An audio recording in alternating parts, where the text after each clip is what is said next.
Inflacja. Czy bać się już teraz? Każdy podręcznik do ekonomii podaje prostą definicję inflacji. Jest to proces wzrostu ogólnego poziomu cen. Definicja jest prosta. Ale jak to często bywa, jeśli zaczniemy się głębiej zastanawiać nad zjawiskiem inflacji, sprawy się skomplikują. Po pierwsze, co to znaczy ogólny poziom cen?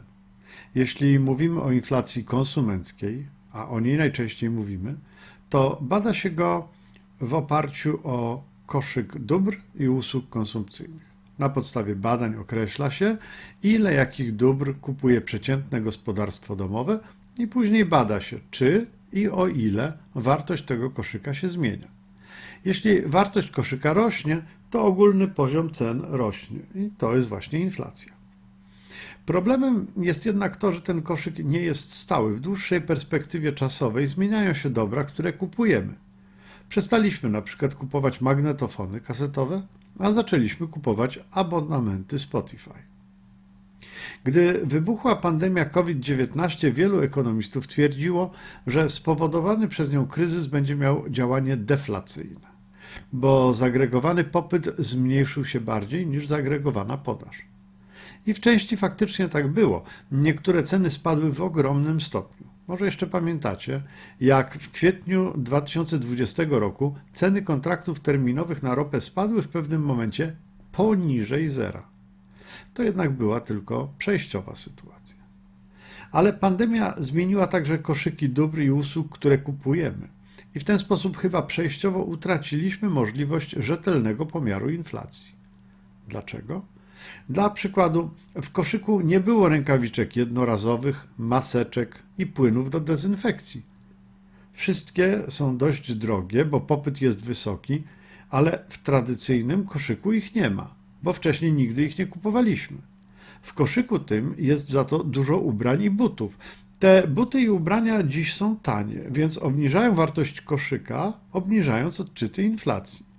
Ale przecież w ostatnich miesiącach nikt już nie kupuje tylu butów i ubrań co niegdyś. Więc taki odczyt inflacji fałszuje nam rzeczywistość. Podobnie jest na przykład z cenami biletów lotniczych lub zagranicznych wakacji. Nawet jeśli są tańsze, to przecież prawie nikt nie lata.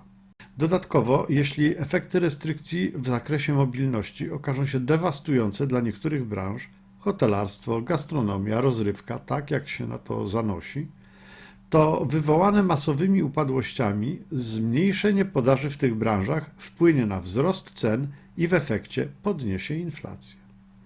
Wracając jeszcze na chwilę do koszyka dóbr i usług konsumpcyjnych, to poza jego gwałtowną dezaktualizacją, o której przed chwilą powiedzieliśmy, jest jeszcze jeden istotny szkopuł. Nie ma jednej inflacji dla wszystkich.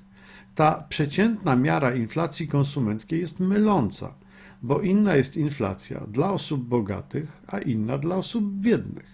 Inna dla osób młodych, a inna dla starych. Jeśli pomyślimy o tym, co kupują bogaci i biedni, to jest zupełnie oczywiste, że ich koszyki dóbr różnią się od siebie. Jeśli drożeje tania margaryna, to nie dotyka to osób bogatych, a jeśli drożeje kawior, to nie dotyka to osób biednych. Jeśli drożeje żywność, na którą osoby biedniejsze wydają bardzo dużą część swojego dochodu, to nie jest to zbyt duży kłopot dla osób bogatych. Taniejąca elektronika ma istotne znaczenie dla osób raczej młodszych, bo to oni są znaczącymi konsumentami takich gadżetów. Osoby starsze rzadziej kupują elektronikę, więc mniej się ucieszą z taniejących komputerów i czytników e-booków. I trzeba sobie tu jasno powiedzieć, że do tej pory ani politycy, ani ekonomiści przesadnie nie skupiali się na tej kwestii. A chyba warto, bo przeciętne miary mają to do siebie, że razem z psem mamy średnio po 3 nogi, co nie do końca jest prawdą. A więc czy bać się inflacji? Jeśli spojrzeć na sugestie płynące z modeli ekonometrycznych wykorzystywanych przez wiele instytucji, to bać się za bardzo nie powinniśmy.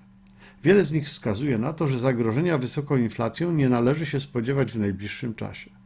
Międzynarodowy Fundusz Walutowy przewiduje, że inflacja na świecie pozostanie niska przez kilka kolejnych lat.